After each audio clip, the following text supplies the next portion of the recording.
WhatsApp guys, welcome back once again. So दोस्तों, आज की फिल्म जो एक्सप्लेन करने वाले हैं उसका नाम है इट, जो कि एक हॉरर मूवी है। तो काफ़ी बेहतरीन हॉरर मूवी है। तो चलिए कहानी की शुरुआत करते हैं।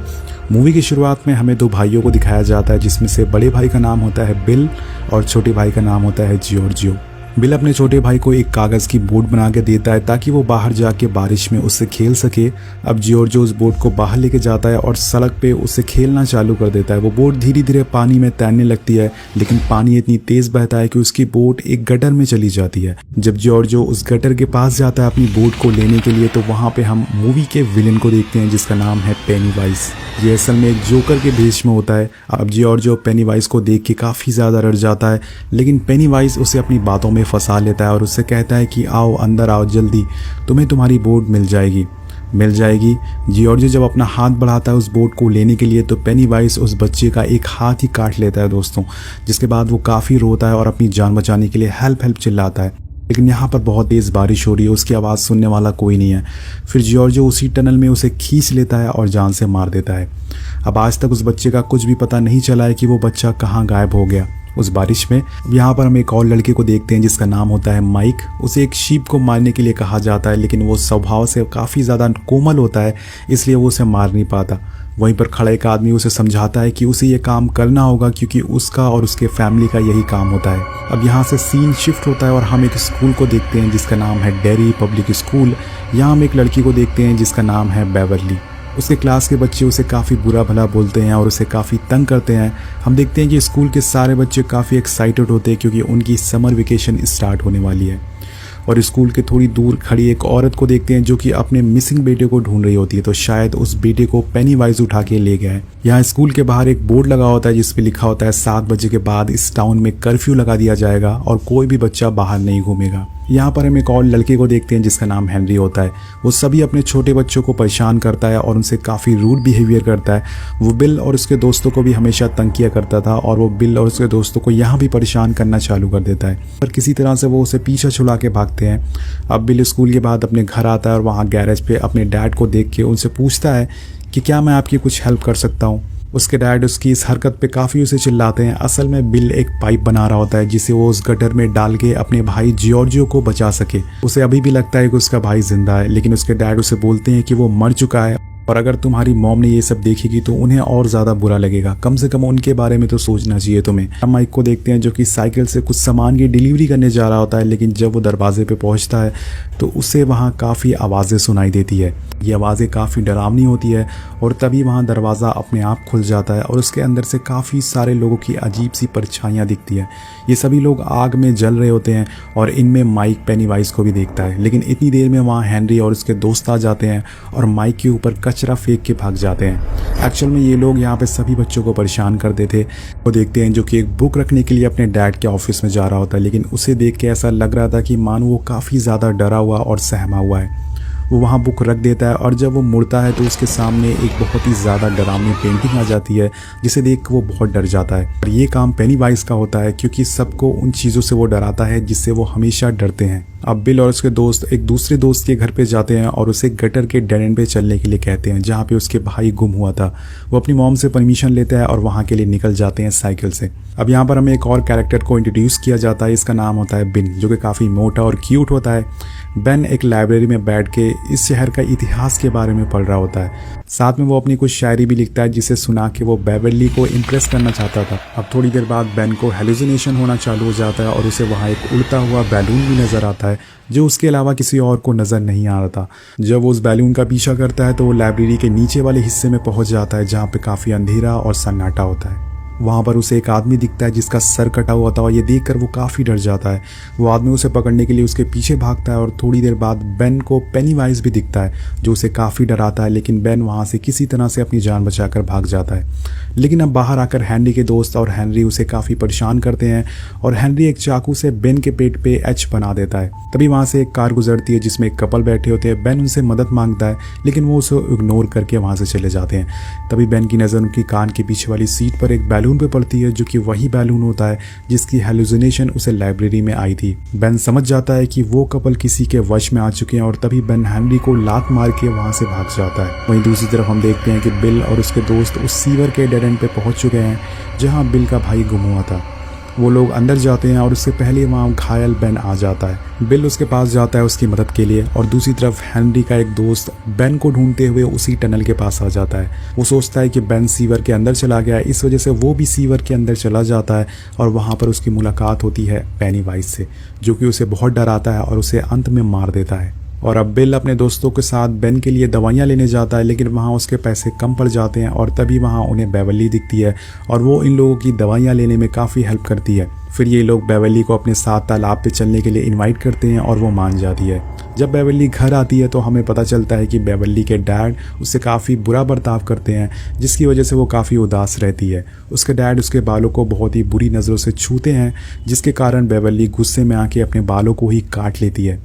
यहाँ उसके डैड को दिखाया गया है कि एक बहुत ही बुरे इंसान है, उनकी नज़र बहुत ही ज़्यादा गंदी है और उनकी गंदी नज़र हमेशा उनकी बेटी पर रहती है।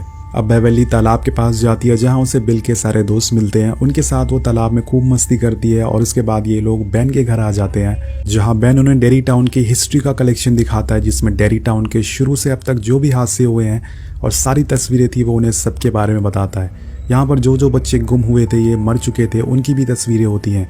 उन्हीं में से पेपर होता है जो कि डेरी टाउन का कॉन्ट्रैक्ट पेपर होता है। बेन सबको बताता है कि डेरी टाउन बसने से पहले वो शिकारियों का अड्डा हुआ करता था और जब इसे बनाने के लिए लोगों ने कॉन्ट्रैक्ट लिया था और बनाना शुरू किया था तो विंटर के सीजन में करीब 90 लोग अचानक से गायब हो गए थे। वेल गाइस, लोगों का ऐसा कहना था कि उन्हें शिकारियों ने मार डाला, लेकिन कुछ दिन बाद उनके कपड़े मिलते हैं एक कुएं के किनारे जो कि पूरी तरह से खून से सने हुए थे। तभी अचानक से बिल पूछता है कि वो कुआं कहाँ पर मिलेगा, लेकिन बेन को इस जगह का बिल्कुल भी अंदाज़ा नहीं था कि वो कहाँ पर है। इसके बाद हम एडी को देखते हैं जो कोई स्कूल से घर जा रहा होता है और उसे रास्ते में एक काफ़ी पुराना घर दिखता है, जिसके सामने वो रुक जाता है। उसी टाइम उसकी दवाइयाँ लेने का टाइम भी हो जाता है, तो वहाँ पर वो मेडिसिन लेना चालू कर देता है, लेकिन तभी उसे घर के अंदर से कुछ अजीब आवाज़ें सुनाई देती है। वो वहाँ से भागने लगता है, लेकिन जल्दबाजी में उसके हाथ से वो दवाइयाँ गिर जाती है। जब वो उसे उठाता है तो वहीं अचानक से काफ़ी बदसूरत सा आदमी आ जाता है। ये आदमी एक ज़ोंबी की तरह लग रहा था और वो उस पर हमला करने लग जाता है। एडी वहाँ से भागने लगता है और हेल्प हेल्प चिल्लाने लगता है, लेकिन तभी उसे वहाँ पर पेनीवाइज दिखता है जो कि उसे कहता है कि आओ मेरे साथ चलो, तुम्हें कुछ नहीं होगा। और फिर वो अचानक से दोस्तों गायब हो जाता है। एडी वहाँ से भाग जाता है। अब रात का समय होता है। हम बेवर्ली के घर का सीन देखते हैं जहाँ पे वो बेन की पोएट्री देख रही होती है। वो अपने वॉशरूम में जाके बाथटब में आराम से बैठ जाती है, लेकिन तभी उसे वॉश बेसिन में कुछ अजीब सी आवाज़ें सुनाई देती है जो कि बच्चों की चीखने की होती है। जब वो उसे चेक करने जाती है तो वहाँ पर उसे खून दिखता है और तभी वहाँ पर उसके इंसानों के बाल उसे खींचना चालू कर देते हैं। इतना ही कम नहीं होता दोस्तों, उस वॉश बेसिन से काफ़ी सारा खून बाहर निकलता है और पूरे बाथरूम में फैल जाता है। वो चिल्लाती है और उसके डैड उसकी चीख सुन के उसके बाथरूम में आते हैं, लेकिन यहाँ पर एक काफ़ी अजीब बात होती है। ये खून सिर्फ उसे दिख रहा था, उसके डैड को नहीं दिखता। अब उसके डैड उससे पूछते हैं कि तुम्हें क्या हुआ है। वो ये भी पूछते हैं कि तुमने अपने बाल क्यों छोटे करवा लिए, ये तुम पे अच्छे नहीं लग रहे हैं, मुझे काफ़ी तुम्हारी फिक्र हो रही है। इधर बिल अपने छोटे भाई की जॉर्जी के रूम में जाता है और उसकी चीज़ों को देख के उसे काफ़ी याद करता है, लेकिन तभी उसे किसी पैरों की आवाज़ सुनाई देती है। जब वो उन पैरों के निशान का पीछा करता है तो वो नीचे बेसमेंट में पहुंच जाता है जहाँ पे बारिश की वजह से पानी भर चुका था और यहाँ पर एक हॉरर सीन आने वाला है, तो तैयार हो जाइए। तभी वहाँ उसे मरा हुआ भाई नज़र आता है जो कि उससे कहता है कि अगर तुम मेरे साथ चलोगे तो तुम भी इस पानी में तैरोगे। और लगातार ये बात वो बोलता रहता है और तभी दोस्तों उसका फेस हॉन्टेड हो जाता है और अचानक से पेनीवाइज पानी में से बाहर निकलता है। वो बिल को पकड़ने के लिए उसके पीछे भागता है, लेकिन समय रहते हुए बिल ऊपर आ जाता है और उसकी जान बच जाती है। अब अगले दिन बेवर्ली अपने सभी दोस्तों को अपने घर पे बुलाती है और इसके साथ जो रात में हुआ था वो सब बताती है और फिर सारे दोस्त उसके बाथरूम को साफ करते हैं। यहाँ हमें पता चलता है कि बेन और बिल दोनों बेवर्ली को लाइक करते हैं। अब ये लोग निकल पड़ते हैं, लेकिन रास्ते में बिल बताता है कि उसे कल रात जियोर्जो दिखा था। फिर सभी दोस्त एक एक करके बताते हैं कि उन्हें भी जोकर दिखा था।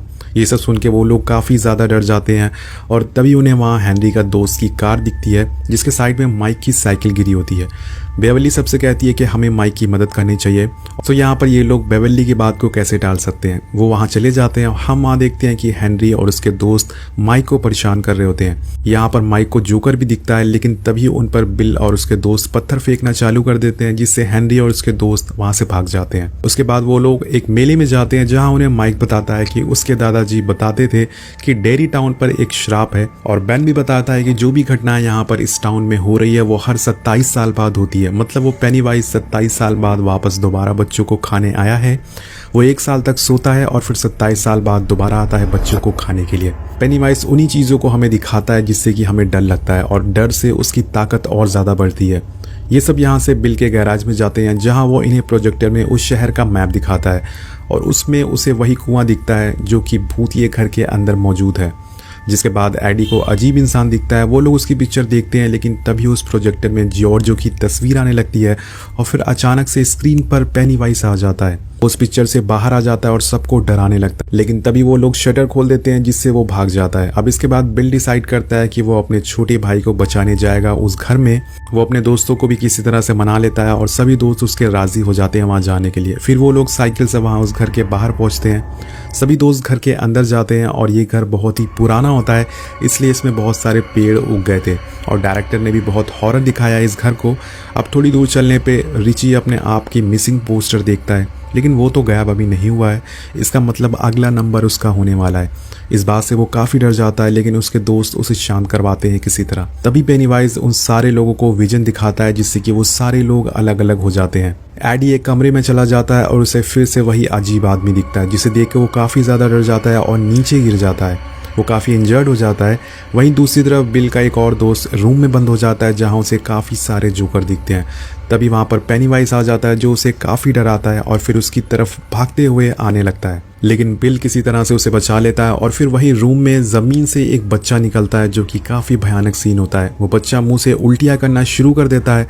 अब ये लोग उसी रूम में पहुंच जाते हैं जहाँ पर वो जोकर एडी को खाने वाला होता है। वो उसे वहाँ से भगाने की कोशिश करते हैं लेकिन वो नहीं भागता और बिल पे हमला करने लगता है, लेकिन बेवर्ली अचानक से उसके मुंह में एक रॉड डाल देती है जिससे वो वापस नीचे चला जाता है। और जब बिल नीचे जाकर देखता है कि वो कहाँ जा रहा है तो उसे पता चलता है कि जोकर उसी कुएं में वापस जा रहा था जहाँ से ये कहानी शुरू हुई थी। अब ये लोग बाहर आते हैं और रिची बिल से कहता है कि तुम्हारा भाई मर चुका है, अब वो वापस नहीं आएगा और हम उस घर में भी वापस अब नहीं जाएंगे। बेवर्ली उन सभी को समझाने की कोशिश करती है लेकिन वो नहीं मानते और चले जाते हैं वहाँ से। यहाँ पर इन दोस्तों में लड़ाई भी हो जाती है। अब हम हैंडी को देखते हैं जो कि अपनी डैड की बंदूक यूज़ कर रहा होता है। एक्चुअल में उसके डैड एक ऑफिसर होते हैं और इस बात से वो काफ़ी गुस्सा हो जाते हैं। वो उस पर खूब चिल्लाते हैं और हैंडी को अपने डैड की बातें बहुत बुरी लगती है। अब हैंडी को अपने लेटर बॉक्स के ऊपर एक रेड बैलून मिलता है और वो पूरा संकेत होता है कि पेनीवाइज वहीं आसपास मौजूद है। जब हैंडी उस लेटर बॉक्स को खोलता है तो उसमें एक छोटा सा बॉक्स होता है जिसमें एक चाकू मिलता है उसे। जब वो उस चाकू को उठाता है तो पूरी तरह से पेनीवाइज के कंट्रोल में आ चुका था। हैंडी पूरा उसके कंट्रोल में होता है और वो जाके अपने डैड को उसी चाकू से मार देता है। यहाँ पेनीवाइज ने उसके गुस्से का फायदा उठाया था और उसे अपने ही पिता को मरवा दिया। अब दूसरी साइड बेवर्ली के डैड उसके साथ बदतमीजी करने की कोशिश करते हैं लेकिन वो किसी तरह से वॉशरूम में छुप जाती है। उसके डैड वॉशरूम का दरवाजा तोड़कर अंदर घुस जाते हैं और बेवर्ली गुस्से में आकर वॉश बेसिन से अपने डैड के सर पे मार देती है जिससे वो जख्मी होकर गिर जाते हैं। जब बेवर्ली वहां से जाने लगती है तो पेनीवाइज वहां पर आ जाता है और उसे पकड़ लेता है। अब बिल बेवर्ली को ढूंढते ढूंढते उसके घर आ जाता है लेकिन उसे वहां उसके डैड मरे हुए मिलते हैं और दीवारों पर पेनीवाइज का मैसेज लिखा होता है और ये मैसेज होता है you die if you try. अब ये सब जाके बिल अपने दोस्तों को बताता है और फिर सभी दोस्त एक साथ हो जाते हैं जो कि बेवर्ली को बचाने के लिए निकल पड़ते हैं। वो उसी घर में जाते हैं लेकिन इस बार वो पूरी तरह से तैयार होकर आते हैं पेनीवाइज का मुकाबला करने के लिए। वो उस कुएं में एक एक करके एंटर करते हैं और वहीं हम देखते हैं कि बेवर्ली उस कुएं के अंदर लेटी हुई होती है और उसके ऊपर खून की बूंदें टपक रही होती है। और तभी वहाँ पर पेनीवाइज आ जाता है जो कि उसे अपना मुंह खोलकर पूरी तरह से वश में कर लेता है। जब वो लोग नीचे जाते हैं तो वहाँ उन्हें अपना एक और दोस्त दिखता है जिसे पेनीवाइज खाने वाला होता है, लेकिन इन्हें देखकर वो यहाँ से भाग जाता है और उसकी जान बच जाती है। अब आगे बढ़ने पर ये लोग बेवर्ली को लटका हुआ देखते हैं और उसे फौरन ही उतारते हैं, लेकिन वो पूरी तरह से पेनीवाइज के वश में होती है और तभी बेन उसे किस कर लेता है जिसके बाद वो दोबारा होश में आ जाती है। हम यहाँ पर बिल के छोटे भाई को भी देखते हैं। वो बिल से बोलता है कि मुझे अपने साथ ले चलो और ये काफी ज्यादा इमोशनल सीन होता है। वो बोलता है कि मुझे मॉम डैड के पास जाना है, प्लीज मुझे यहाँ से ले चलो, लेकिन बिल समझ जाता है कि ये उसका भाई नहीं बल्कि पेनीवाइज है। वो उसे गोली मार देता है और तभी पेनीवाइज अपने असली रूप में आ जाता है और सब पर हमला करना चालू कर देता है। एक टाइम ऐसा आ जाता है कि वो बिली को पकड़ लेता है और उसके दोस्त को बोलता है कि बिल को मुझे दे दो और तुम सबको मैं जाने दूंगा। पेनीवाइज उनसे कहता है कि तुम लोग मुझसे जितना डरोगे मेरी ताकत उतनी ज़्यादा बढ़ती जाएगी। लेकिन वो लोग नहीं मानते और सभी दोस्त मिलकर पेनीवाइज को मारना चालू कर देते हैं। दोस्तों कोई भी बच्चा पेनीवाइज से नहीं डरता, इसलिए उसकी ताकत कम होती जा रही थी और वो धीरे धीरे छोटा होता जा रहा था और लास्ट में वो दोबारा एक कुएं में चला जाता है और उसने बेवरली को भी इसलिए नहीं मारा था क्योंकि वो उससे नहीं डरी थी। मतलब इस जोकर की ताकत ही डर होती है दोस्तों। यहाँ पर सबकी जान बच जाती है और अब वो 27 साल बाद दोबारा लौटेगा। यहाँ पर बिल को अपने छोटे भाई की जैकेट मिलती है जिसे देख के वो काफ़ी इमोशनल हो जाता है और सभी दोस्त उसको सहारा देते हैं। फिर सारे दोस्त ऊपर आ जाते हैं और प्रॉमिस करते हैं कि अगर पेनीवाइज दोबारा आया तो हम उसे हराने दोबारा ज़रूर मिलेंगे। लास्ट में बिली और बेवरली दोनों किस करते हैं और यहीं पर मूवी खत्म हो जाती है। इसका नेक्स्ट पार्ट है दोस्तों, अगर आप सुनना चाहते हैं तो कॉमेंट ज़रूर करिएगा। मिलते हैं आपसे अगली वीडियो में। Thank you so much.